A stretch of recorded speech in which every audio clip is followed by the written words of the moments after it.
अरे कितना के देखनी तोहरों के देख ले, अरे कितना के देखनी तोहरों के देख ले। अरे बेटा यादव से रंगदारी करवे, घरवा में घुस के गोली मार दियो हीरा गोली। अरे ढेर बढ़ चढ़ के बोला तारे मालूम नहीं खे का हमार बैकग्राउंड। अरे बेटा ढेर बढ़ चढ़ के बोला तारे मालूम नहीं खे का हमार बैकग्राउंड। अरे बेटा हम ही रही भीतरी ले धास ले।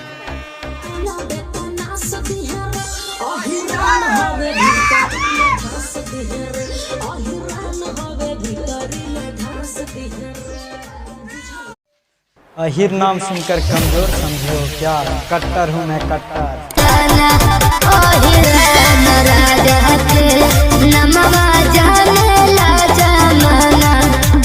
अरे हमके आँख मत दिखाओ कहे कि हम अपने ब्रांडेड घराना से हैं। अरे हमके आँख मत दिखाओ कहे कि हम अपने ब्रांडेड घराना से हैं। आँखिया 5 सेकंड के अंदर नीचे करके बतियो न तो आँखिया निकाल के हथवा में दे दो, समझ रहे कि घराना।